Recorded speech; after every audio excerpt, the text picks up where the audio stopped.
الحمد لله وكفى والصلاة والسلام على عباده الذين اصطفى خصوصا على أفضلهم وخاتم النبيين محمد الأمين وعلى آله وصحبه أجمعين. أما بعد فقد قال الله تبارك وتعالى كما ورد في سورة لقمان: أعوذ بالله من الشيطان الرجيم بسم الله الرحمن الرحيم وَلَقَدْ آتَيْنَا لُقْمَانَ الْحِكْمَةَ أَنِ اشْكُرْ لِلَّهِ وَمَنْ يَشْكُرْ فَإِنَّمَا يَشْكُرُ لِنَفْسِهِ وَمَنْ كَفَرَ فَإِنَّ اللَّهَ غَنِيٌّ حَمِيدٌ. وَإِذْ قَالَ لُقْمَانُ لِابْنِهِ وَهُوَ يَعِظُهُ يَا بُنَيَّ لَا تُشْرِكْ بِاللَّهِ إِنَّ الشِّرْكَ لَظُلْمٌ عَظِيمٌ. وَوَصَّيْنَا الْإِنسَانَ بِوَالِدَيْهِ حملته أمه وهنا على وهن وفصاله في عامين أن اشكر لي ولوالديك إلي المصير وإن جاهداك على أن تشرك بي ما ليس لك به علم فلا تطعهما وصاحبهما في الدنيا معروفا واتبع سبيل من أناب إلي ثم إلي مرجعكم فأنبئكم بما كنتم تعملون. يا بني إنها إن تك مثقال حبة من خردل فتكن في صخرة أو في السماوات أو في الأرض يأت بها الله إن الله لطيف خبير. يا بني أقم الصلاة وأمر بالمعروف وانه عن المنكر واصبر على ما أصابك إن ذلك من عزم الأمور ولا تصعر خدك للناس ولا تمش في الأرض مرحا إن الله لا يحب كل مختال فخور واقصد في مشيك واغضض من صوتك إن أنكر الأصوات لصوت الحمير. صدق الله العظيم. رب اشرح لي صدري ويسر لي أمري واحلل عقدة من لساني يفقهوا قولي. اللهم ربنا ألهمنا رشدنا واعذنا من شرور أنفسنا. اللهم أرنا الحق حقا وارزقنا اتباعه وأرنا الباطل باطلا وارزقنا اجتنابه آمین یا رب العالمین. معزز حاضرین اور محترم خواتین، السلام علیکم ورحمۃ اللہ وبرکاتہ. ہماری آج کی گفتگو کا عنوان اور موضوع مشکلات القرآن میں سے ہے. ہمارے دین کے گہرے فہم سے تعلق رکھنے والا ہے. آیا ایمان کل کا کل کسی نبی کے ان امور ایمانی کی اطلاع دینے پر منحصر ہے، یا اس ایمان کی کوئی جڑ عقل انسانی اور فطرت انسانی میں موجود ہے؟ یہ گویا کہ ماہیت ایمان، حقیقت ایمان کے موضوع سے بہت گہرے تعلق رکھنے والا موضوع ہے. اس کے لیے سب سے پہلے ہم نے منتخب کیا ہے ایک ایسے شخص کے ذکر کو جو نہ نبی تھا نہ کسی نبی کا پیروکار تھا، صرف ایک حکیم اور دانا اور سلیم الفطرت اور سلیم العقل انسان تھا. وہ اپنے غور و فکر سے اور اپنی فطرت کے اندر چھپی ہوئی شہادتوں سے ایمان کے ضمن تک کہاں تک پہنچا، یہ در حقیقت اس موضوع پر ایک مثال ہے جو قرآن میں پیش کی گئی ہے. حضرت لقمان عرب میں مشہور تھے، یہ بہت دانا اور حکیم انسان. ان کے مقولے مشہور تھے، انہیں کوٹ کیا جاتا تھا. جیسے آپ دیکھتے ہیں میں اپنے خطابات میں علامہ اقبال کو کوٹ کرتا ہوں، ایسے ہی ان کو بھی کوٹ کیا جاتا تھا، ان کے اقوال افعال. لیکن وہ عرب نہیں تھے. وہ نوبیا ایک علاقہ ہے کہ جو موجودہ سوڈان اور مصر کی سرحد کے قریب، حصہ سوڈان کا ہے لیکن مصر کے سرحد کے ساتھ ملحق، وہاں کے رہنے والے انسان تھے. سوسائٹی کے کسی اونچے طبقے سے تعلق نہیں تھا، پیشے کے اعتبار سے بڑھئی تھے، کارپینٹر تھے. لیکن اللہ تعالیٰ جس کو چاہے حکمت سے نواز دے. وَمَن يُؤْتَ الْحِكْمَةَ فَقَدْ أُوتِيَ خَيْرًا كَثِيرًا. جس کو اللہ تعالیٰ حکمت عطا کر دے اس کو تو گویا خیر کثیر عطا کر دیا گیا. شاہ ولی اللہ دہلوی رحمۃ اللہ علیہ کی ایک تالیف کا نام خیر کثیر بھی ہے، جیسے حجت اللہ البالغہ ان کی مشہور ترین کتاب ہے. تو خیر کثیر کیا ہے؟ حکمت. اس پہلو سے جیسا کہ میں عظمت قرآن کے ضمن میں عرض کر چکا ہوں کہ تعلیم و تربیت نبوی علی صاحب الصلاۃ والسلام کا جو ٹاپ کا درجہ ہے وہ تعلیم حکمت ہے. یتلو علیہم آیاتہ ویزکیہم ویعلمہم الکتاب والحکمہ. حضرت لقمان کو اللہ تعالیٰ نے حکمت عطا کی. اسی طرح حضرت یحییٰ کے بارے میں آتا ہے وآتیناہ الحکمہ صبیہ، ہم نے اسے بچپن ہی میں حکمت عطا کر دی تھی. یہ جو حضرت لقمان ہیں، میں نے ان کے ضمن میں دو لفظ استعمال کیے ہیں، سلیم الفطرت، سلیم العقل. پہلے ان کو ڈیفائن کر لیجیے. انسان میں ایک عقل ہے اور یہ ہمارے وجود حیوانی کا حصہ ہے. تمام حیوانات میں عقل ہے، تھوڑی ہے، کم ہے، لیکن ہے. انسان میں یہ عقل ترقی کرتے ہوئے بہت بلندی پر پہنچی ہے. اسی عقل کا ظہور ہوا ہے بڑے بڑے فلسفیوں کی شکل میں. سقراط، افلاطون، ارسطو، یہ کون تھے؟ تو عقل جو ہے یہ خود اپنی جگہ پر ایک روشنی ہے، لیکن یہ انتہائی مقصود تک نہیں پہنچا سکتی.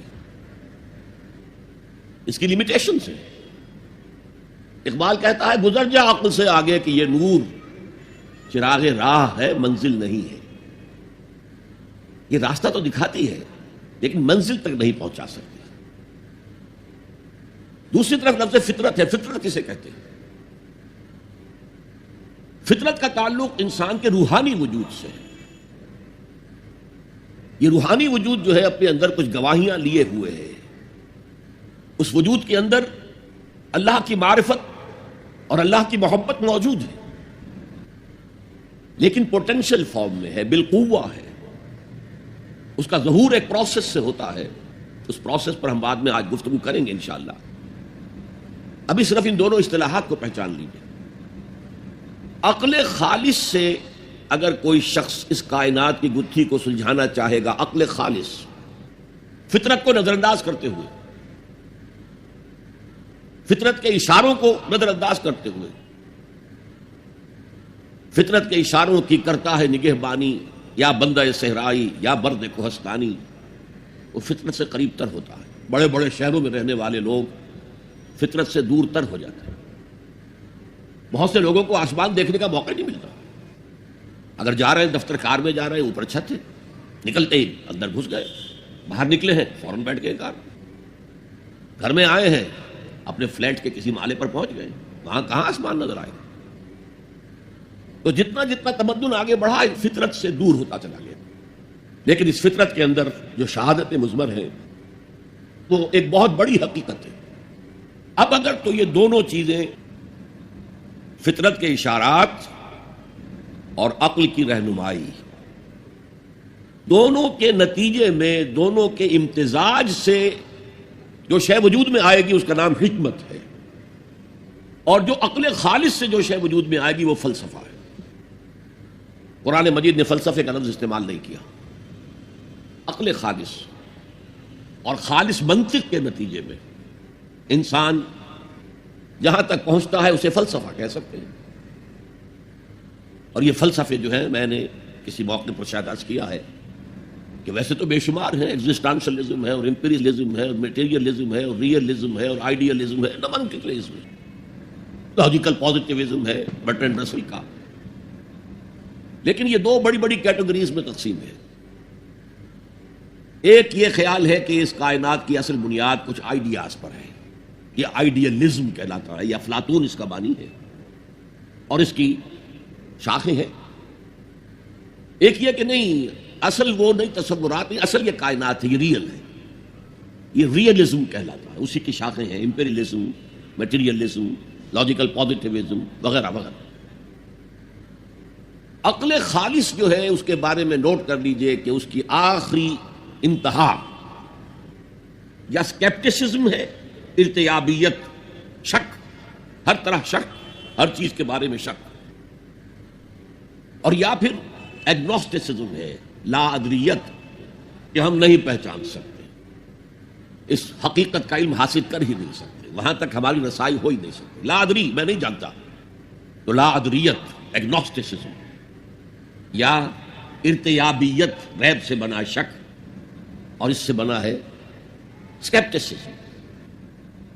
اصل میں اگر عقل سفر کرے فطرت کی رہنمائی میں، دونوں کے امتزاج سے ایک یقین پیدا ہوتا ہے، بعض حقائق تک انسان خود پہنچ جاتا ہے، پھر ان حقائق کی جب پرزور تائید ہوتی ہے کسی نبی کے پیغام کے ذریعے، تو فوراً لبیک کہتا ہے، جیسے کہ پہلے سے منتظر بیٹھا تھا۔ دیکھنا تقریر کی لذت کے جو اس نے کہا، میں نے یہ جانا کہ گویا یہی میرے دل میں تھا۔ وہ ایسے آتا ہے، والہانہ آتا ہے، جیسے ابو بکر صدیق آئے۔ حضور فرماتے ہیں میں نے جس شخص کے سامنے بھی دعوت رکھی اپنی، اس نے کچھ نہ کچھ توقف ضرور کیا، کچھ غور و فکر کے لیے وقت صرف کیا، کچھ نہ کچھ تردد رہا اس کو، سوائے ابو بکر کے، کہ میں نے جیسے ہی اس کے سامنے دعوت رکھی اس نے فوراً تصدیق کی۔ اس کی وجہ کیا ہے؟ وہ ان مقامات تک خود پہنچ چکے تھے اپنی عقل اور فطرت کی رہنمائی میں، تبھی تو تصدیق کر سکتا ہے، ورنہ کتنی بڑی بات ہے، میں اللہ کا رسول ہوں، مجھے مانو، ایمان لاؤ مجھ پر۔ لیکن یہ کہ اگر اندر وہ کچھ موجود ہے پہلے سے، اس بات کی دعوت دے رہے ہیں، تو اس کی تصدیق میں کوئی دیر نہیں لگے گی۔ تو اس کی ایک کامل مثال، غور کیجئے کہ ایک شخص جو نہ نبی ہے نہ رسول ہے، اور اس کا اتنا مفصل ذکر ہو رہا ہے، 8 آیات پر مشتمل ایک رکوع مکمل، اور آپ کو معلوم ہے اس سورت کا نام بھی سورہ لقمان ہے، کیونکہ ابھی میں نے رکوع کا لفظ استعمال کیا تو اس کی تعریف بھی آپ کے سامنے بیان کر دوں۔ حضور کے زمانے میں 2 ہی اصطلاحات تھی، آیت سورت، آیات سور، اس کے سوا ایک اور اصطلاح تھی، حزب یا منزل۔ قرآن کی سورتوں کو 7 حصوں میں تقسیم کیا گیا تھا، تاکہ روزانہ ایک حصہ کی تلاوت کر کے، جو رات کو ہوتی تھی بالعموم تہجد میں، انسان ایک ہفتے میں قرآن مجید ختم کر لے۔ یہ 3 اصطلاحات تو ہیں دور نبوی کی، آیات، سور، سورتیں، اور احزاب یا منزلیں۔ یہ 4تھی اصطلاح آئی ہے رکوع، یہ صحابہ کے دور کے بعد ہے۔ بڑی صورتوں کو اس لیے رکوعوں میں تقسیم کیا گیا کہ ایک رکوع کو ایک رکعت میں پڑھ لیا جائے، رکعت رکوع کے ساتھ ہے۔ آپ کو معلوم ہے جسے جماعت میں رکوع مل گیا اس کی رکعت ہو گئی، اس کی رکعت جو ہے وہ پوری ہے۔ ظاہر بات ہے کہ سورہ بقرہ جو ہے پوری ایک رکعت میں پڑھنا تو ممکن نہیں ہے عام انسان کے لیے، لہذا اسے تقسیم کیا گیا رکوعوں میں، اور یہ تقسیم بڑے ارلی دور میں ہو گئی تھی، دور نبوت کے فوراً بعد، اور یہ تقسیم بڑی حکمت پر مبنی ہے، ایک مضمون مکمل ہو جائے، ایسا نہ ہو کہ ایک بات چل رہی تھی اور اچانک امام جو ہے وہ رکوع میں چلا گیا، بات کٹ گئی، اور پھر کبھی اس نے بات ایسی شروع کر دی جس کا تعلق اپنے ما سبق سے، ما قبل سے ہے ہی نہیں۔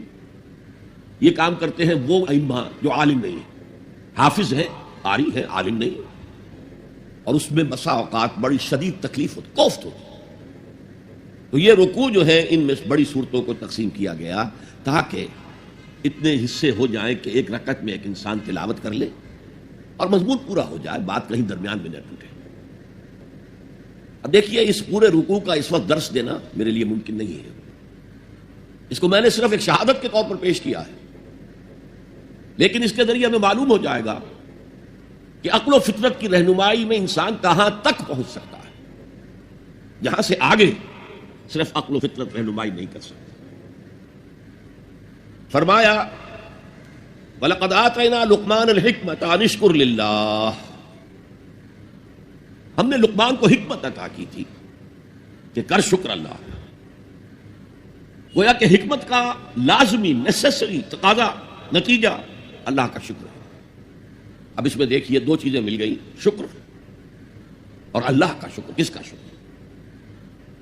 ایک کا تعلق فطرت سے ہے، آپ کی فطرت کے اندر یہ شے مضمر ہے، انہیرنٹ ہے کہ اگر کوئی آپ کے ساتھ کوئی خیر کرے، بھلائی کرے، آپ کی کسی ضرورت کو پورا کرے تو اس کے لیے ایک جذبہ تشکر پیدا ہو، جذبہ امتنان قلب میں پیدا ہو۔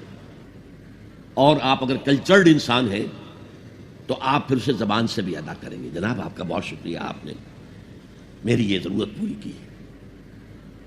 شکر فطرت انسانی کی صحت کی علامت ہے، جس کو میں نے کہا سلیم الفطرت، یہاں تک کہ یہ حیوانات میں موجود ہے۔ آپ کسی پیاسے جانور کے سامنے پانی کی بالٹی رکھ کے اب وہ دیکھیے، جب وہ اپنی پیاس بجھا کر نگاہیں اٹھا کر آپ کو دیکھے گا تو اس کی آنکھوں کے اندر جذبہ تشکر جو ہے جھلکتا ہوا صاف نظر آ جائے۔ تو فطرت کا تقاضا ہے، فطرت کی صحت کا تقاضا ہے کہ جذبہ تشکر موجود ہے۔ عقل کا تقاضا یہ ہے کہ اس ہستی کو پہچانے جس کے لیے کہ یہ شکر ہے۔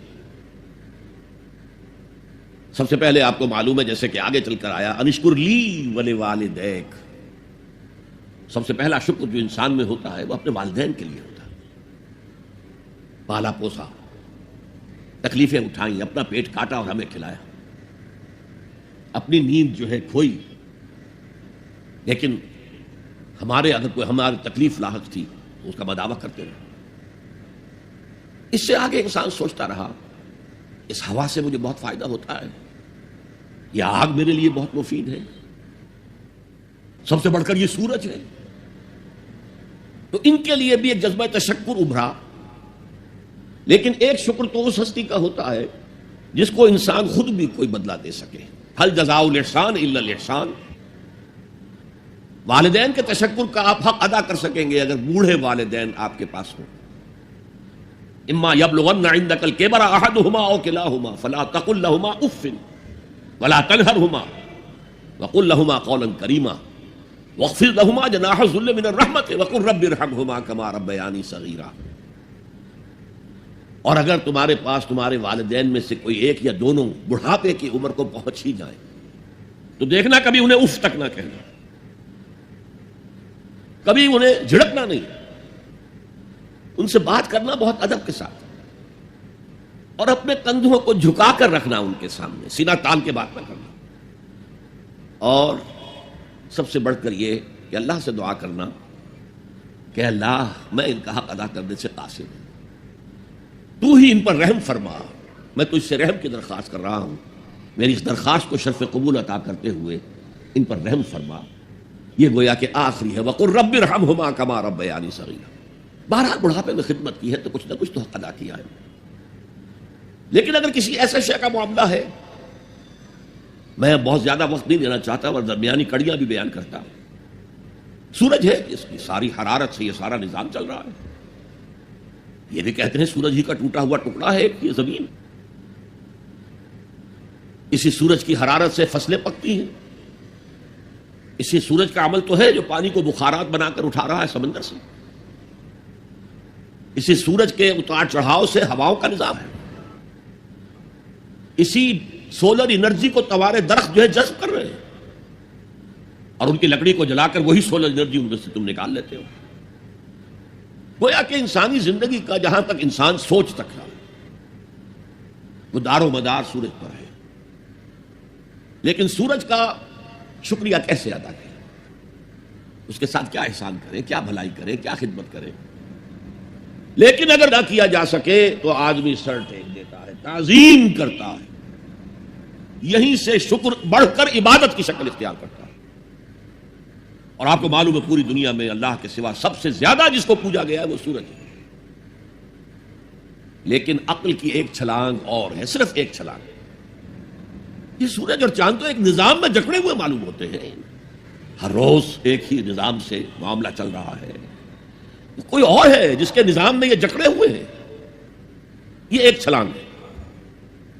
یہی چھلانگ لگائی حضرت ابراہیم علیہ السلام نے، تارا ستارہ چاند سورج سب کی نفی کر کے، انی وجہت وجہی للذی فطر السماوات والارض حنیفا وما انا من المشرکین۔ یہ ہے عقل کا معاملہ، فطرت شکر کا جذبہ، عقل اس ہستی کو پہچان لینا کہ جو تمام ہماری نعمتوں کا عطا کرنے والا ہے۔ انشکر للہ، شکر کر اللہ کا، وَمَن يَشْكُرْ فَإِنَّمَا يَشْكُرُ لِنَفْسِهِ، اور جو کوئی شکر کرتا ہے اللہ کا وہ اپنے ہی بھلے کو کرتا ہے۔ کیوں؟ اب اس کی شخصیت کے ارتقاء کے لیے، ترقی کے لیے، استحکام کے لیے ایک راک فاؤنڈیشن فراہم ہو گئی ہے۔ اس کی شخصیت کا ارتقا ہوگا، اس کی شخصیت بنے گی، اس کی خودی توانا ہوگی۔ ومن کفر، اب یہاں پہچانیے لفظ کفر کو، یہ شکر کے مقابلے میں آ رہا ہے۔ ومن کفر، کفر کے معنی جو ہے اصل میں چھپا لینا ہے۔ کفارہ کسے کہتے ہیں؟ گناہ کا کفارہ ہے۔ قسم کھائی تھی توڑ رہا ہوں، کفارہ دے رہا ہوں۔ یا کہیں کہہ بیٹھا تھا اپنی بیوی کو تم میری ماں کی طرح ہو، اس کو کفارہ دینا ہے، سورہ مجادلہ میں ذکر ہے۔ تو ڈھانپ دینا یعنی فطرت سے ابھرنے والے اس جذبے کو روک دینا، جذبہ تشکر کو دبا دینا، یہ کفر ہے۔ اور اس کے ساتھ ایک لفظ جو بہت عام آتا ہے، الذین کفروا وکذبوا بآیاتنا، کفر تو خود اس نے کیا ہے، اس کے اندر فطرت جو تھی اس فطرت کو اس نے دبایا ہے۔ سیکنڈریلی جب رسول کی دعوت سامنے آئی ہے، آیات سامنے آئی، ان کا انکار کیا ہے، تکذیب کی۔ یہ دو چیزیں ایک نہیں ہے، ہم مانی نہیں ہے۔ یہ ایسا نہیں ہے کہ جیسے گورا چٹا، یہ گویا کہ ایک ہی مفہوم کے لیے دو الفاظ ہیں، نہیں نہیں، کفر اور شے ہے، تکذیب بالکل دوسری شے ہے، جھٹلا دینا۔ تو ومن کفر فإن اللہ غنی حمید، تو اللہ تعالیٰ تو غنی ہے، اسے کوئی احتیاج نہیں ہے کہ کوئی اس کی تعریف کرے نہ کرے، اس کا کوئی شکر ادا کرے نہ کرے۔ وہ حمید ہے، اپنی ذات میں خود ستودہ صفات ہے، خود محمود ہے، کوئی حمد کرے نہ کرے۔ البتہ حمد کے معنی یہاں سمجھ لیجئے، حمد شکر اور ثنا دونوں سے مل کر بنتا ہے۔ الحمدللہ کل ثنا بھی اللہ کے لیے ہے اور کل شکر بھی اللہ کے لیے۔ انشکر للہ ومن یشکر فانما یشکر لنفسہ ومن کفر فان اللہ غنی حمید۔ اسی کے ساتھ عقل قدم آگے بڑھتی ہے۔ وَإِذْ قَالَ لُقْمَانُ لِابْنِهِ وَهُوَ يَعِظُهُ يَا بُنَيَّ لَا تُشْرِكْ بِاللَّهِ، ذرا یاد کرو جب کہ کہا تھا لقمان نے اپنے بیٹے سے، اور وہ اسے واعظ کہہ رہے تھے، نصیحت کر رہے تھے۔ عام طور پر یہی خیال ہے کہ یہ انتقال کے وقت کی نصیحت اور وصیت تھی۔ اب ظاہر بات ہے کہ انسان اپنے انتقال کے وقت اپنے بیٹے کو وہی باتیں بتائے گا جو اہم ترین ہیں اس کے نزدیک، اس کی زندگی کا حاصل ہے۔ دولت مند شخص اپنے دولت کا حساب بتائے گا، کہاں کہاں کس کس شکل میں ہے۔ حکیم انسان کے لیے اس کی حکمت ہی اس کا اصل خزانہ ہے، دولت ہے۔ تو اس حکمت کا خلاصہ اور لب لباب ہے جو حضرت لقمان منتقل کر رہے ہیں اپنے بیٹے کو۔ اسی کو اقبال نے کہا تھا کہ یہی ہے متاع فقیر، میرے قافلے میں لٹا دے اسے، لٹا دے ٹھکانے لگا دے اسے۔ میرے پاس جو حکمت ہے، جو بھی میں نے قرآن سے اخذ کی ہے حکمت، یہی کچھ ہے۔ ساقی متاع فقیر، اس اے ساقی، متاع فقیر یہی کچھ ہے، میرے قافلے میں لٹا دے اسے، لٹا دے ٹھکانے لگا دے اسے۔ اب حضرت لقمان کیا کہہ رہے ہیں؟ پہلی وصیت، پہلی نصیحت، اللہ کے ساتھ شرک نہ کرنا۔ یہ بھی عقل کا تقاضا ہے۔ یہ پورا نظام کائنات کا اتنا مرکزیت لیے ہوئے ہے، اس کے اجزاء آپس میں اس طرح مربوط ہیں کہ یہاں کنٹرول کسی ایک ہی ہستی کا چل سکتا ہے، دو کا نہیں۔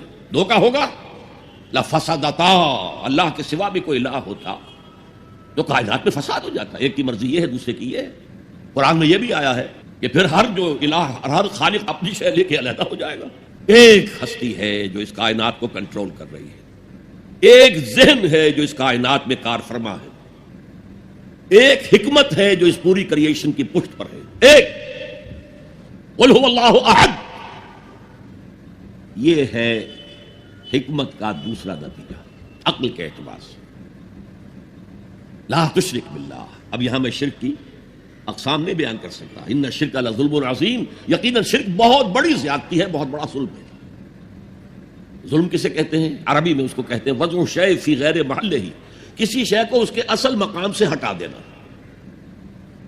اور شرک کی دو ہی شکلیں ہیں، یا تو خدا کو اس کے اصل مقام رفیع سے اتار کر مخلوقات کی صف میں لے آتے ہیں، اس میں کوئی احتیاج ثابت کر دیتے ہیں، یا جیسے تورات میں اس کے جو بھی مرتبین تھے، اس کی تباہی کے بعد 587 قبل مسیح میں تورات تباہ ہو گئی تھی، اس کے کچھ 100 سال بعد کچھ لوگوں نے اپنی یادداشتوں سے مرتب کی ہے، وہ ہے اس وقت تورات کے نام سے جو دنیا میں ہے، اصل تورات نہیں ہے۔ اس کے جو مرتبین ہیں انہوں نے یہ بھی لکھ دیا ہے کہ حضرت یعقوب کی اور اللہ کی کشتی ہوئی اور حضرت یعقوب نے اللہ کو پچھاڑ دیا.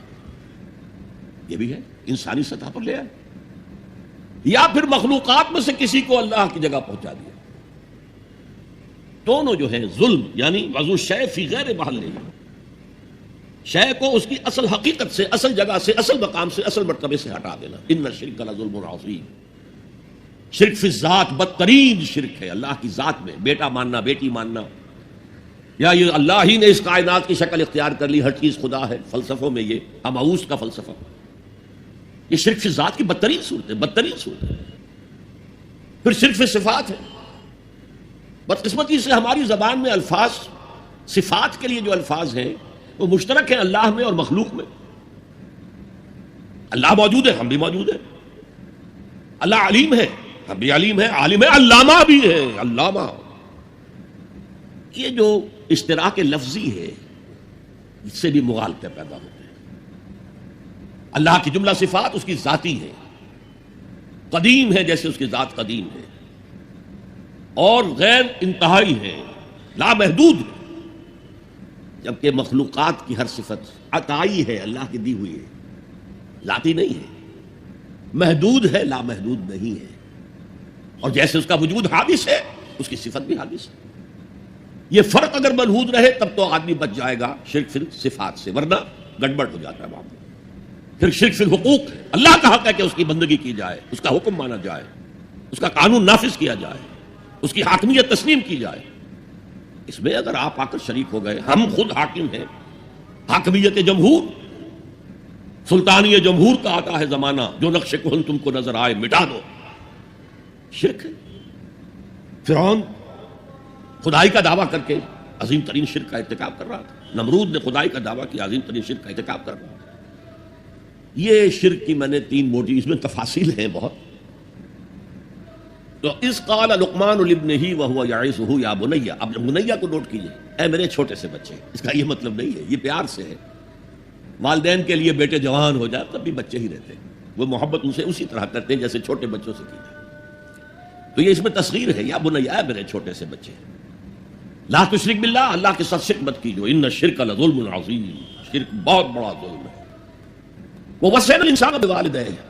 اب حضرت لقمان کی نصیحتوں کا سلسلہ توڑ کر بیچ میں اللہ ایک وصیت خود اپنی کر رہے ہیں, یا اس کا اثبات کر رہے ہیں. اور ہم نے وصیت کی ہے انسان کو اس کے والدین کے بارے میں. یہ بھی فطرت انسانی میں ہے, والدین کا شکر ادا کرنا, والدین کے حقوق تسلیم کرنا, ماننا, ان کی خدمت کرنا. بچپن میں انہوں نے انگلی پکڑ کر تمہیں چلایا تھا, اب ہو سکتا ہے بوڑھے باپ کو انگلی پکڑ کر آپ کو چلانا پڑے. تو اس کو اپنی طرح منسوخ کیا. کیوں؟ اگر حضرت لقمان کہتے تو اس میں ذرا جھجک والی بات تھی کہ اپنے حقوق اپنے بچے کو بتا رہے ہیں. اللہ نے مضمون کی تکمیل کے لیے ووصینا الانسان بوالدیہ, اس سے پہلے سورہ عنکبوت میں آیا ہے ووصینا الانسان بوالدیہ حسنا. ہم نے انسان کو وصیت کی ہے والدین کے حق میں بھلائی کی, نیک سلوک کی. اچھا, والدین میں سے والدہ کا معاملہ والد کے مقابلے میں بہت بڑھ کر ہے. والد تو آپ کو معلوم ہے جو بھی ایک تعلق ہوا بیوی سے, اس کے بعد کا جو سارا معاملہ ہے وہ تو ماں کے پیٹ میں, ماں کا خون چوس کر وہ بچہ پل رہا ہے. حملتہ امہ وہنا علی وہن, اسے اٹھائے رکھا اس کی ماں نے کمزوری پر کمزوری جھیل کر. وفصالہ فی عامین, پھر 2 سال تک جوک کی طرح چمٹا رہا ہے اور اس کا دودھ پیتا رہا ہے, اس کی توانائی سٹ کرتا رہا. لہذا والدہ کا حق والد کے مقابلے میں ایک حدیث نبوی کی روح سے 3 گنا ہے. یہ بہت اہم نکتہ ہے. یہ ایک حدیث میں آتا ہے کہ ایک صحابی نے حضور سے پوچھا, حضور میرے حسن سلوک کا اولین مستحق کون ہے؟ فرمایا تیری ماں. کہا ان کے بعد؟ فرمایا تیری ماں. تیسری مرتبہ پوچھا ان کے بعد؟ تیری ماں. چوتھی مرتبہ پوچھا تو کہا تیرا باپ. گویا کہ والدہ کا حق, اس کی خدمت, اس کے ساتھ نرمی, کہیں اس کے دل کو ٹھیس نہ پہنچا دینا. اس لیے کہ بڑا سخت قسم کا نفسیاتی معاملہ ہوتا ہے. آپ کو معلوم ہے جب بچے تھے ہم تو اپنے والدین کی محبت کا مرکز تھے. ان کی ساری محبت ہم پر مرکوز تھی، ہم بھی ان کی شفقت کو مانتے تھے، محبت کرتے تھے. ہماری شادی ہو گئی، اولاد ہو گئی، تو ہمارا ایک نیا مرکز محبت وجود میں آ گیا. بیوی سے محبت ہے، اولاد سے محبت ہے. اب بوڑھے والدین کے اندر پیاس پیدا ہوئی محبت کی. یہی ہمارے ہاں ساس بہو کا جھگڑا جو ہے اس کی اصل بنیاد نفسیاتی یہ ہے کہ ان کے دلوں میں پیاس ہوتی ہے. اب اگر ان کی دلجوئی کی جائے، ان کو وقت دیا جائے، ان کے پاس بیٹھا جائے، ان کی باتیں سنی جائیں، تب تو ان کو کچھ نہ کچھ جو ہے تسکین ہوتی ہے. ورنہ ایک بڑا احساس محرومی شدید پیدا ہو جاتا ہے والدین کے اندر. یہی وجہ ہے کہ صرف دو چیزیں ہیں جن کا محض دیکھنا تعظیم اور محبت کے ساتھ موجب ثواب ہے، عبادت ہے. خانہ کعبہ کو محض دیکھنا عبادت ہے، بیٹھ کر تعظیماً دیکھتے رہو، طواف بھی نہیں کر رہے، دیکھنا بھی عبادت ہے. اور بوڑھے والدین کو محبت بھری نگاہ سے دیکھنا عبادت ہے. اب یہاں دیکھیے اللہ تعالیٰ کو جیسے کہ کہیں کسی جگہ پر فرمایا گیا ان اللہ لا یستحی من الحق، سورہ احزاب میں ہے کہ تمہارا طرز عمل نبی کے لیے تکلیف دہ تھا، لیکن نبی حیا کی وجہ سے تم سے کچھ کہہ نہیں سکتے. تو اللہ کو تو کوئی حیا جو ہے کسی حقیقت کو روک لینے پر آمادہ نہیں کر سکتی. تو یہاں اللہ صاف فرما رہا اشکر لی ولے والدین، پہلا شکر میرا ہے، خالق میں ہوں، والدین کے دل میں شفقت میں نے ڈالی ہے، مقدم شکر میرا ہوگا. ولے والدین، مخلوق میں سب سے زیادہ شکر والدین کے لیے. اور یہ قرآن میں 5 جگہ آیا ہے. وَقَضَىٰ رَبُّكَ أَلَّا تَعْبُدُوا إِلَّا إِيَّاهُ وَبِالْوَالِدَيْنِ إِحْسَانًا، سورہ بنی اسرائیل، سورہ بقرہ میں ہے، سورہ نساء میں ہے. ان اشکر لی وَلِوَالِدَيْكَ إِلَيَّ الْمَصِيرُ، لوٹنا تو میری طرف ہے، میں حساب لے لوں گا کہ تم نے میرا بھی شکر ادا کیا تھا یا نہیں، اور اپنے والدین کا بھی شکر ادا کیا تھا یا نہیں. اب دیکھیے 2 چیزیں آئیں، ایک شکر اللہ کا اور اس کا تقاضا شرک نہ ہو، ایک شکر والدین کا. اگر یہ دونوں چیزیں ٹکرا جائیں، اس قدر منطقی ربط ہے قرآن مجید کی آیات میں. والدین حکم دے رہے ہیں شرک کرو، کیا کریں؟ آپ کے علم میں ہوگا حضرت سعد ابن ابی وقاص رضی اللہ تعالی عنہ، عشرہ مبشرہ میں نوجوان تھے، ایز اے ٹین ایجر ایمان لائے ہیں حضور پر. باپ کو فوت ہوئے عرصہ ہو گیا تھا، ماں نے بڑی محبت سے، مال بہت چھوڑ گیا تھا باپ، ناز و نام میں پالا. اب سعد ایمان لے آئے حضور پر. والدہ نے کہا تم نے اپنے باپ کے دین کو چھوڑ دیا، میں جان دے دوں گی اگر تم اس سے واپس نہ آئے، اور اپنے مشرکانہ عقائد کو تم نے دوبارہ اختیار نہ کیا، مرن برت رکھ لیا. اب کیا بیت رہی ہوگی، کس قدر سلیم الفطرت نوجوان تھا سعد، جو نوجوانی میں حضور پر ایمان لایا. لیکن فطرت کے اندر جو چیز مثبت تھی، والدین کا ادب، اللہ جسے اپنی طرف منسوخ کر رہا ہے وہ فطرت ہے. اب یہ ٹکرا رہے ہیں، کیا کریں؟ آیت نازل ہوئی، اور یہ آیت سورہ عنکبوت میں بھی ہے، جیسا کہ میں نے بیان کیا کہ نہیں، یہاں اگر وہ تمہیں مجبور کرے، جاہداکا کا لفظ بھی یہاں پہ نوٹ کیجئے، اگر تم سے جہاد کرے، یہ جہاد صرف مسلمان نہیں کرتا، جہاد تو کافر بھی کرتا ہے، مشرک بھی کرتا ہے، لیکن جہاد ہے، مجبور کر رہے ہیں، پریس کر رہے ہیں کہ اپنے آبائی دین میں واپس آ جائے. مصعب بن عمیر کو برہنہ مادر ذات کر کے چچا نے نکال دیا، نہایت ناز و نام میں پلا ہوا نوجوان. نہرو جی کے بارے میں کہا جاتا ہے ان کے کپڑے پیرس سے سل کر آتے تھے، ان کا 200 درہم کا جوڑا شام سے تیار ہو کر آتا تھا. باپ اتنی دولت چھوڑ گیا، اور جہاں سے مصعب گزر جاتا تھا تو خوشبو اتنی رچی بسی ہوتی تھی ان کے لباس میں کہ پوری گلی، پورا بازار مہک جا رہا ہے، لوگ ہاں مصعب جا رہا. جب ایمان لے آئے، چچا نے کہا دیکھو یہ ساری دولت تمہارے مشرک باپ کی ہے، اب نکل جاؤ گھر سے، تمہارا کوئی حق نہیں ہے. اٹھ کر چلنے لگے تو کہا یہ کپڑے جو تمہارے جسم پر ہیں وہ بھی اسی مشرک باپ کے ہیں، اتار دو، اتار. مادر ذات برہنہ ہو کر ماں کے پاس آئے، انہوں نے آنکھوں پر ہاتھ رکھے. وہ سب کیا ہوا ہے؟ کہا ماں میں موحد ہو گیا. یہ ہے توحید. موحد اپنے آپ کو سمجھنا کچھ اور ہے. زندہ قوت تھی زمانے میں یہ توحید کبھی، اور اب کیا ہے؟ فقط ایک مسئلہ ہے علم کلام. وَإِن جَاهَدَاكَ عَلَىٰ أَن تُشْرِكَ بِي مَا لَيْسَ لَكَ بِهِ عِلْمٌ فَلَا تُطِعْهُمَا. اچھا یہ 2 انداز آتے ہیں شرک کے بارے میں. مَا لَيْسَ لَكَ بِهِ علم، تمہارے پاس کوئی علم نہیں ہے ان ہستیوں کے بارے میں جن کے بارے میں کہا جاتا ہے کہ وہ خدا کی شریک ہے. عقل جو ہے یہ عقل انسانی تسلیم نہیں کرتی کہ ایک ہی ارادہ ہے، ایک ہی اسکیم ہے، ایک ہی حکمت ہے، ایک ہی پلان ہے جو پوری کائنات کو اپنے احاطے میں لیے ہوئے.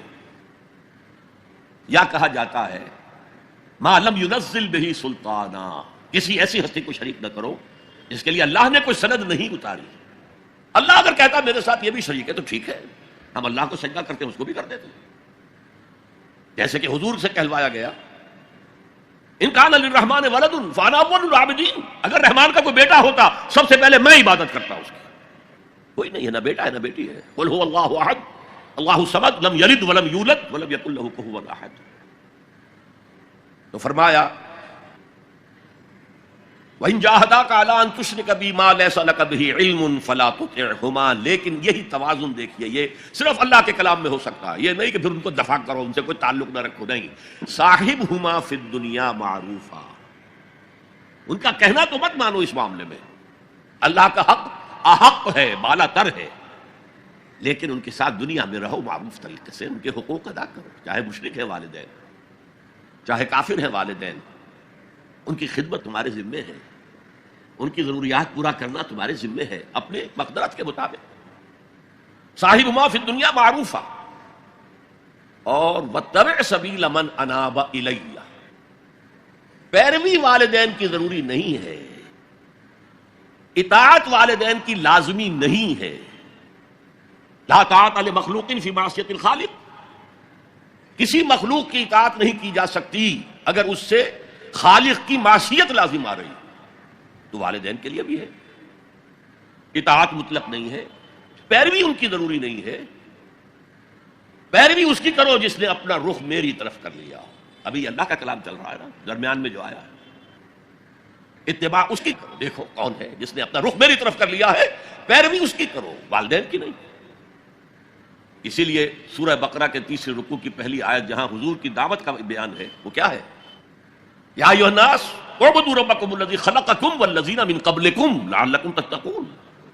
اے لوگو، عبادت کرو، بندگی اختیار کرو، پرستش کرو اپنے اس رب کی جس نے تمہیں پیدا کیا، تم سے پہلوں کو بھی پیدا کیا. تمہارے آباء و اجداد بھی تو اسی کی مخلوق تھے، جیسے تم سے خطا ہو سکتی ان سے بھی ہو سکتی تھی. لہذا یہ دلیل نہیں. وہ کہتے تھے ما وجدنا علیہ آبانا، ہم تو اسی کی پیروی کریں گا جس میں ہم نے اپنے آباء و اجداد کو پایا ہے. تو آباء و اجداد کی پیروی ضروری نہیں ہے. وَاتَّبِعْ سَبِيلَ مَنْ أَنَابَ إِلَيَّ ثُمَّ إِلَيَّ مَرْجِعُكُمْ، پھر میری ہی طرف تم سب کو لوٹنا ہے. فَأُنَبِّئُكُمْ بِمَا كُنتُمْ تَعْمَلُونَ، پھر میں گنتی کر کر کے نبأ تنبیہ پوری طرح بتا دینا، آگاہ کر دینا. ایک تنبیہ ہے، وارن کرنا، ایک تنبیہ ہے. یہ ہے خبر دے دینا پوری طریقے سے، وضاحت کے ساتھ. نبأ سے ہے یہ. فَأُنَبِّئُكُمْ بِمَا كُنتُمْ تَعْمَلُونَ، جو کچھ کے عمل تم کرتے رہے تھے. اب اس کے بعد پھر حضرت لقمان کی نصیحت. یا بنی انہا ان تک مثقال حبۃ من خردل، اے میرے بچے، انہا اس میں عمل کا معاملہ ہے. عمل سیئہ ہو یا حسنہ ہو، ہا کی ضمیر مؤنث آئی ہے. انہا نیکی ہو یا بدی ہو. انہا ان تک مثقال حبۃ من خردل، اگر وہ رائی کے دانے کے ہم وزن بھی ہو، پھر وہ نیکی یا بدی. فتکن فی صخرۃ، کسی چٹان کے پیٹ میں گھس کر کیا گیا ہو، او فی السماوات، یا فضاؤں میں کیا گیا ہو، خلاؤں میں کیا گیا ہو، او فی الارض، یا زمین کے پیٹ میں کیا گیا ہو. یأتی بہ اللہ، اللہ اسے لے آئے گا. کائے کے لیے لے آئے گا؟ جزا و سزا کے لیے لے آئے گا. انسانی اعمال میرے بیٹے یہ جان لو ضائع ہونے والی چیزیں نہیں، ان کے بدلے نکلیں گے، ان کے نتائج نکلیں گے، ان کے بدلے مل کر رہیں گے. چھوٹی سی چھوٹی چیز میں رائی کے دانے کے ہم وزن بھی ہو. مثقال ثقل سے بنا ہے، ثقل کہتے ہیں بوجھ کو. تو اگر وہ رائی کے دانے کے ہم وزن بھی ہوگا تو کہیں نہیں چھپے گا. اسی لیے آیا تھا فَمَن يَعْمَلْ مِثْقَالَ ذَرَّةٍ خَيْرًا يَرَهُ وَمَن يَعْمَلْ مِثْقَالَ ذَرَّةٍ شَرًّا يَرَهُ. کسی نے اگر ذرے کے ہم وزن نیکی کی ہوگی وہ بھی اپنے سامنے پائے گا، اور ذرے کے ہم وزن کوئی بدی کی ہوگی وہ بھی سامنے پائے گا. ان اللہ لطیف خبیر، یقیناً اللہ تعالی لطیف ہے، باریک بین ہے، اور خبیر ہے، باخبر ہے، ہر شے سے باخبر ہے. لا یخفی علیہ شیء فی الارض ولا فی السماء، کوئی شے اس پر مخفی نہیں ہے، نہ زمین کی نہ آسمانوں کی. تیسری نصیحت، یا بنی اقم الصلاۃ وامر بالمعروف وانہی عن المنکر واصبر علی ما اصابک، اے میرے بچے نماز قائم رکھ۔ اب نماز سے مراد کون سی نماز ہے؟ آپ اس سے اپنی نماز نہ سمجھیے، ہم سے پہلے بنی اسرائیل کے اندر کچھ اور نماز کی شکل تھی، ہمیں کچھ اور نماز کی شکل دی گئی ہے، ہمیں نماز کے اوقات اور دیے گئے، ان کے کچھ اور تھے، لیکن کیا شے مشترک؟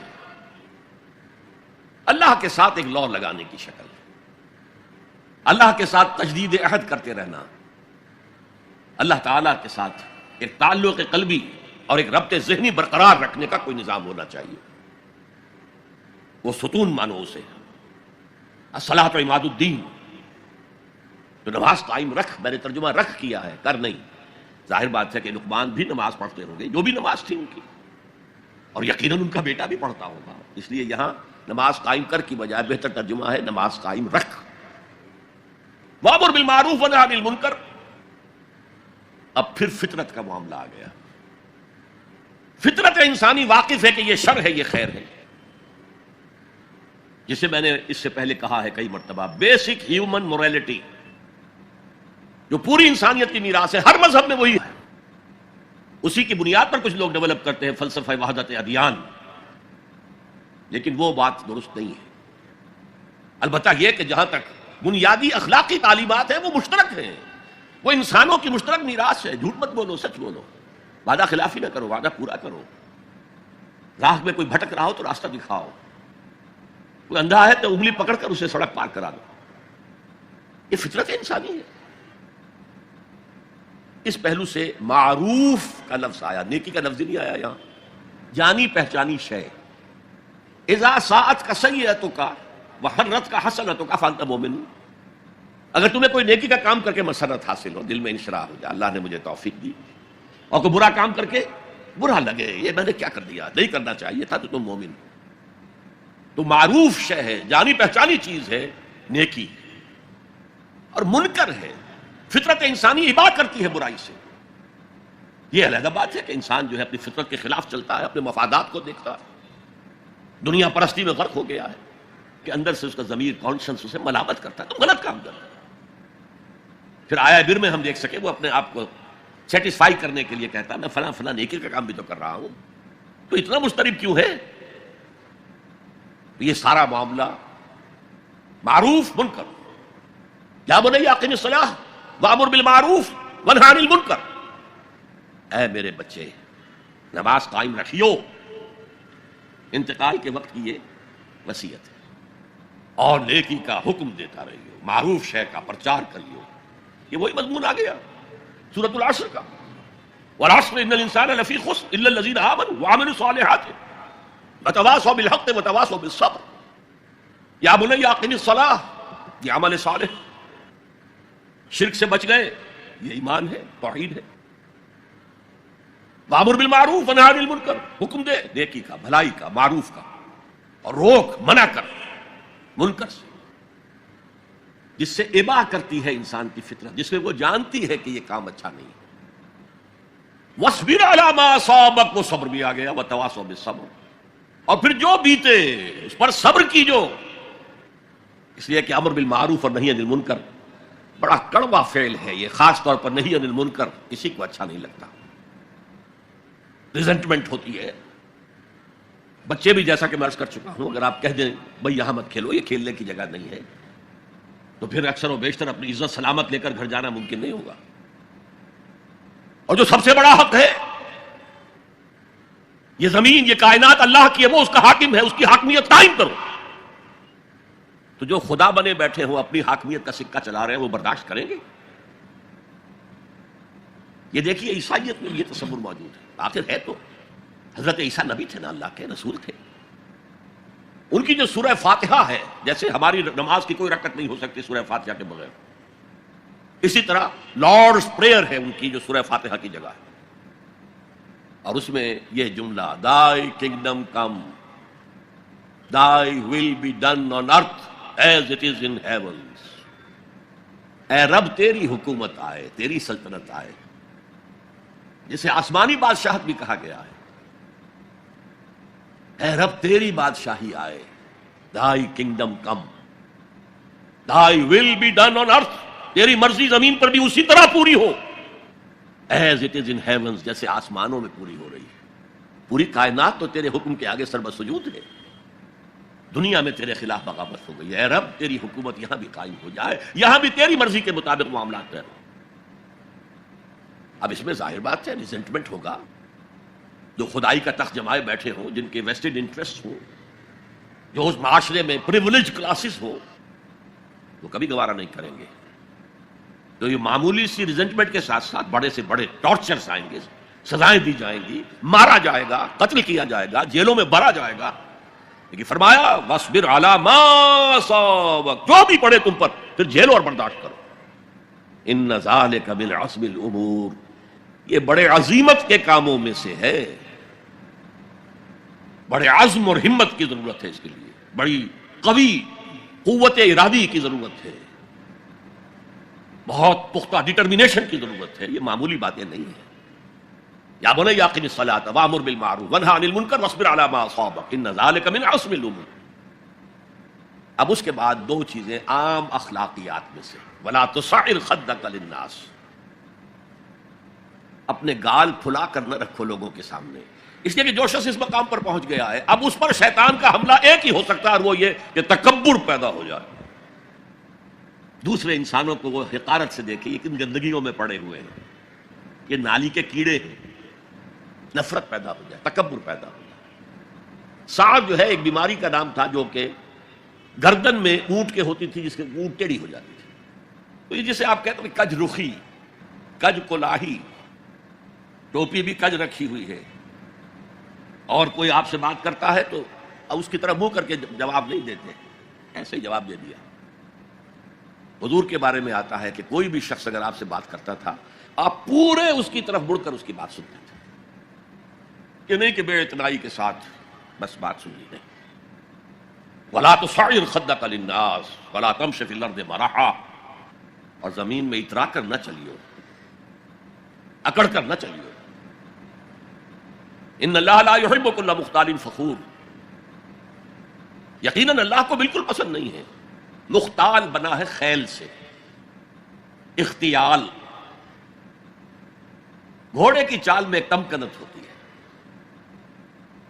وہ تمکنت آپ اپنی چال میں اختیار کریں گے تو وہ آپ کے غرور ذہنی کا انڈیکس ہوگا، اندر کا غرور ظاہر ہوگا کہ اس چال سے، گھوڑے کی تمکنت والی چال، ذرا تمشی فی الارض مرحا ان اللہ لا یحب کل مختال فخور، فخر کرنے والا، علم پر فخر ہو رہا ہے، تقوی پر فخر ہو رہا ہے، مال پر فخر ہو رہا ہے، اپنے سوشل سٹیٹس پر فخر ہو رہا ہے، اللہ کو پسند نہیں۔ وقصد فی مشیک، اپنی چال میں میانہ روی اختیار کرو، نہ بہت تیز نہ بہت آہستہ، لیکن یہ اصل میں مراد ہے پوری زندگی میں ایک میانہ روی۔ اگر کوئی تنگی ہے تو بالکل ہاتھ کھینچ نہ لو، اگر کشادگی ہو گئی ہے تو اسراف اور تبذیر سے کام مت لو، میانہ روی اختیار کرو، درمیانی راستہ، اپنی چال میں، اپنی روش میں کہہ لیجیے، اپنی روش میں میانہ روی اختیار کرو۔ وغضض من صوتک، اور اپنی آواز کو پست رکھو۔ یہاں تھوڑی سی وضاحت ضروری ہے۔ حدیث ہمیں یہ ملتی ہے کہ حضور جب خطبہ دیتے تھے تو الفاظ علی صوتہ، آپ کی آواز بہت بلند ہو جاتی تھی، واحمرت عیناہ، آپ کی دونوں آنکھیں سرخ ہو جاتی تھی، آپ اس طرح خطبہ دیتے تھے جیسے کوئی سپہ سالار اپنی فوج کو لڑنے پر آمادہ کر رہا۔ لہذا یہ وقت کی بات ہے۔ یہاں مراد کیا ہے؟ کسی وقت آپ کا کوئی آرگومنٹ کسی کے ساتھ ہو رہا ہے and you feel that you are losing the ground، آپ اپنی آواز بلند کر دیتے ہیں، اس کو اپنی آواز سے دبانا چاہتے ہیں، یہ نہیں۔ فرمایا اقصد فی مشیک واغضض من صوتک ان انکر الاصوات لصوت الحمیر، آواز کا بلند ہونا کوئی آواز کا حسن نہیں ہے۔ اگر ایسا ہوتا تو گدھے کی آواز بہت بلند ہوتی ہے، لیکن کسی کو پسند آتی ہے، اور یہاں انکر کا لفظ آ گیا، وہی منکر، ناپسند ہونا، اس میں سے انکر افعل کے وزن پر، کبیر سے اکبر، صغیر سے اصغر، علیم سے اعلم۔ اب اس کا تجزیہ کیجئے ان 8 آیات پر۔ اگر تو یہ کسی نبی کے امتی ہوتے تو اس کا بھی نام لیتے، اس کا بھی اتباع کرو، سنت کو مضبوطی سے پکڑو. جیسے شیخ عبد القادر جیلانی کی وصایا ہے جو انہوں نے اپنے بیٹے کو کی، شاہ ولی اللہ دہلوی کی وصایا ہے. کسی نبی کے امتی ہوتے تو یہ کہتے، نبی ہوتے تو جو کتاب اتری ہوتی کہتے تمسک بالکتاب، دیکھنا مضبوطی سے پکڑے رکھنا کتاب. یا خذ الکتاب بقوہ وآتیناہ الحکم صبیہ، کتاب کو مضبوطی سے تھامو. اس کی کوئی یہاں تلقین نہیں ہے. اچھا، جزائے اعمال کے بارے میں تو کہا اعمال ضائع نہیں ہوں گے، انسانی اعمال نیکی کے ہوں بدی کے ہوں ان کا نتیجہ نکل کر رہے گا. لیکن یوم قیامہ، آخرت، وزن اعمال، جنت، دوزخ، جو امور صرف نبی کے ذریعے معلوم ہو سکتے ہیں ان میں سے کسی ایک کا بھی ذکر نہیں. لہذا نہ وہ کسی نبی کے امتی تھے نہ خود نبی تھے، صرف فطرت، عقل سلیم، فطرت سلیمہ کی روشنی میں جہاں تک انسان پہنچ سکتا ہے اس کو یہاں بیان کر دیا گیا. اب نوٹ کیجئے ایک نقطہ، سورہ فاتحہ جو ہماری نماز کا جزو لازم ہے اس میں یہی بات آپ کو ملے گی. ایسا شخص ہے جو پڑھ رہا ہے الحمدللہ، وہ کہہ رہا ہے حمد الحمدللہ رب العالمین، کل شکر کل ثنا اللہ کے لیے ہے جو تمام جہانوں کا رب ہے، الرحمن الرحیم مالک یوم الدین، ایاک نعبد و ایاک نستعین. اب اہدنا الصراط المستقیم جو کہہ رہا ہے وہ کاہے کے لیے کہہ رہا ہے؟ یہ کس شخص کو ریپرزینٹ کیا جا رہا ہے؟ کون ہے یہ؟ کس کی دعا یہاں نقل کی جا رہی ہے؟ یہاں قل بھی نہیں ہے، ورنہ آخر میں قل اعوذ برب الفلق قل اعوذ برب الناس وقل رب زدنی علما، یہاں تو نہیں ہے. اور یہ پورے قرآن مجید کی ام الکتاب، الفاتحہ، الشافیہ، الکافیہ، ام الکتاب. اس کا اصل مخاطب نوٹ کیجئے، قرآن مجید کا اصل مخاطب وہ سلیم الفطرت اور سلیم العقل انسان، جن کے اندر نیکی بدی کا شعور بھی موجود ہو، جو نیکی کی راہ پر چلنا چاہیں اور بدی سے بچنا چاہیں. وہ جو یہاں آیا، پھر وہ اللہ سے عہد کر کے اللہ تیری ہی بندگی کریں گے، پرستش کریں گے، تیرا شکر کا حق یہی ہے کہ تیری بندگی کریں، تیرا ہر حکم مانیں. البتہ یہ کام بہت مشکل ہے، زندگی کے ہر معاملے میں تیرا حکم ماننا آسان نہیں، لہذا تجھ ہی سے مدد چاہتے ہیں. ایاک نعبد و ایاک نستعین، جیسے کہ حضور ہر نماز کے بعد دعاؤں جو مانگتے تھے ان میں سے اللہم اعنی علی ذکرک و شکرک و حسن عبادتک، اے اللہ میری مدد فرما کہ میں تیرا ذکر کر سکوں، تیرا شکر ادا کر سکوں، کما حقک، جیسا کہ تیرا حق ہے، اور حسن عبادت کا حق ادا کر سکوں. اب وہ ہدایت جو مانگی جا رہی ہے وہ انفرادی بھی معاملات ایسے ہوتے ہیں کہ جن میں انسان گھبرا جاتا ہے کہ یہ نیکی ہے یا بدی ہے. حضور نے فرمایا الحلال بین الحرام بین وبینہما مشتبہات. یہ جو درمیان میں آدمی کھڑا ہو جاتا ہے چھٹک کر، اور پھر سب سے بڑھ کر نظام اجتماعی، اس تک عقل رہنمائی نہیں کر سکتی. عقل انسانی مجبور ہے کہ گھٹنے ٹیک کر اللہ سے دعا کرے اہدنا الصراط المستقیم. یہ تین ڈائمنشنز ہیں عورت اور مرد کے درمیان توازن، حقوق اور فرائض کا، سرمایہ اور محنت کے درمیان توازن،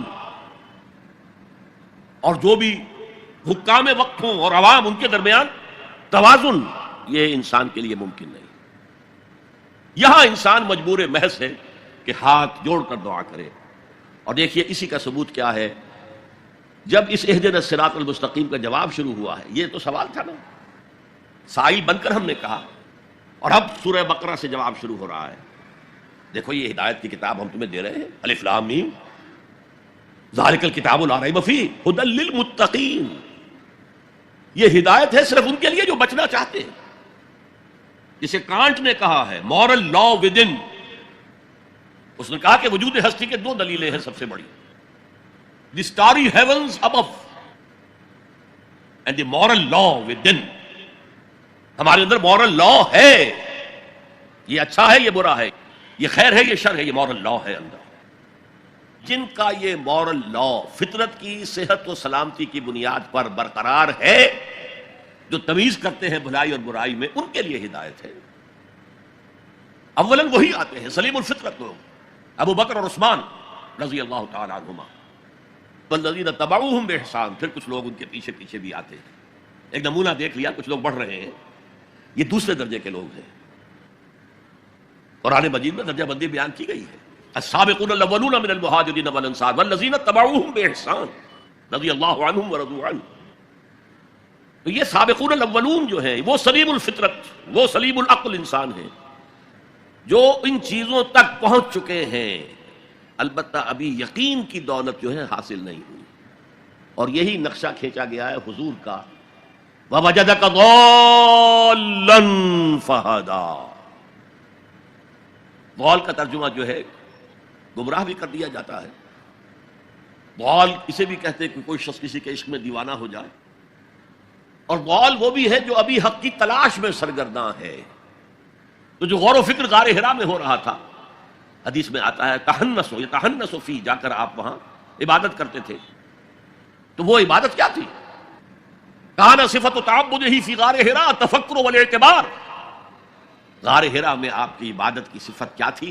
غور و فکر کہ کائنات کیا ہے. وہی جو سے فلسفی، جن کوسچن سے فلسفی ڈریپل کر رہا ہوتا ہے، دو ہاتھ کر رہا ہوتا ہے، وہی حضور اس سارے فکر کے مراحل سے گزرے ہیں اور قریب پہنچ گئے ہیں. تو دروازے پر دستک دی ہے، دروازہ کھلا ہے. وَوَجَدَكَ ضَالًّا فَهَدَىٰ، پردے اٹھا دیے اور ہدایت دے دی. اچھا، یہ تو آپ کے سامنے تعلق جو ہے ایمان کا عقل و فطرت کے ساتھ میں سمجھتا ہوں کہ کسی نہ کسی درجے میں واضح ہو. اب میں آپ کو اس کا سنتھسس بتاتا ہوں. یہ عقل و فطرت جو ہے، اللہ کو پہچاننا کلیتاً فطرت پر مبنی ہے. انسان کی فطرت میں، اس کی روح میں اللہ کی معرفت، اللہ کی محبت موجود ہے. اس پر ظہور کے پردے پڑ گئے ہیں. تم ادھر متوجہ ہی نہیں ہوتے. تم نے کبھی اپنے قلب کی گہرائیوں میں اتر کر دیکھا ہی نہیں. تم تو باہر کی دنیا میں مگن ہو، مادی دنیا میں لگے ہوئے. کچھ تو بقول شاہ ولی اللہ وہ حیوانیت کی سطح پر آ جاتے ہیں بیچارے. صبح سے شام تک کی کمر توڑ دینے والی محنت کے بعد بھی ان کی بنیادی ضرورتیں زندگی کی پوری نہیں ہوتی. وہ کیا کسی سے لو لگائیں گے، کیا خدا کو یاد کریں گے. کاد الفقر ان یکون کفرا، یہ فقر اور احتیاج اور مفلسی تو انسان کو کفر تک پہنچا دیتا. حضور کی حدیث. تو تم ادھر متوجہ ہو، ہماری طرف متوجہ نہیں ہوتے. حضرت ابراہیم کا قول کیا تھا؟ انی وجہت وجہی للذی فطر السماوات والارض حنیفا وما انا من المشرکین. اور یہ نماز کا افتتاح بھی ہے. انی وجہت وجہی، میں نے اپنا رخ سیدھا کر لیا ہے اللہ کی طرف، حنیف یکسو ہو کر، دائیں بائیں کوئی میری توجہ نہیں جا رہی. یہ ہے در حقیقت اس عبادت کا تقاضا، جو کہ شکر کا لازمی نتیجہ. اب اس کا سنتھیسس دیکھیے. میں نے کہا کہ سب سے پہلے ایمان باللہ وہ کلیتاً فطرت پر ہے. اسی لیے کانٹ نے یہ ثابت کیا، ایک کریٹیک آف پیور ریزن، اس کی کتاب جس نے ہنگامہ پیدا کر دیا تھا پورے یورپ میں. اس وقت تک کرسچینٹی ڈومیننٹ تھی اور مذہب ایک اہم عنصر تھا انسانی زندگی کا. اس نے کہا اللہ کے وجود کے لیے جتنے منطقی دلیلیں دی گئی ہیں سب غلط ہیں، میں سب کو کاٹ کر دکھاتا ہوں. جیسے ہم کہتے ہیں لوہے کو لوہا کاٹتا ہے، منطق نے منطق کو کاٹ دیا. There is no logical reason to prove the existence of God. A critique of pure reason. میں نے کہا تھا پیور ریزن، عقل خالص جو فطرت سے رہنمائی نہیں لے رہی. وہ فلسفہ جو ہے اس کی منزل کیا ہے؟ ایگنوسٹسزم یا اسکیپٹسزم، لاحدریت یا ارتیابیت. پھر اس نے ایک کتاب لکھی بعد میں، کریٹیک آف پریکٹیکل ریزن. اس نے کہا کہ عملی طور پر انسان اخلاق حسنہ اختیار کر ہی نہیں سکتا جب تک کہ خدا کو نہ مانے. یہ نیسیسٹی ہے انسان کو کہ مانے. علامہ اقبال نے اس کو تسلیم کیا ہے، کانٹ کے اس دعوے کو. وہ ان کی کتاب ہے reconstruction of religious thought in اسلام، کہ کوئی منطقی دلیل خدا کے وجود کو ثابت نہیں کر سکتی. متکلمین نے کوششیں کی ہیں لیکن دلیل دلیل کو کاٹ دیتی ہے، منطق منطق کا توڑ کر دیتی ہے. وہ صرف قرآن نے لفظ آیت استعمال کیا جو میں نے بیان کیا تھا. اس کائنات میں ہر شے اللہ کی نشانی ہے. جیسے آپ کو اپنے کسی دوست کی دی ہوئی کوئی شے دیکھتے ہی دوست یاد آ جاتا ہے، ایسے ہی آفاق و انفس میں اللہ کی نشانیاں ہیں. تمہارے اندر بھی اللہ کی نشانیاں ہیں. ذرا توجہ تو کرو، آفاق کو دیکھو، کھول آنکھ، فلک دیکھ، زمین دیکھ، فضا دیکھ۔ افلا ينظرون الى الابل كيف خلقت والى السماء كيف رفعت والى الجبال كيف نصبت والى الارض كيف سطحت فذكر انما انت مذکر۔ کیا یہ دیکھتے نہیں، غور نہیں کرتے اونٹ کو کیسے پیدا کیا گیا؟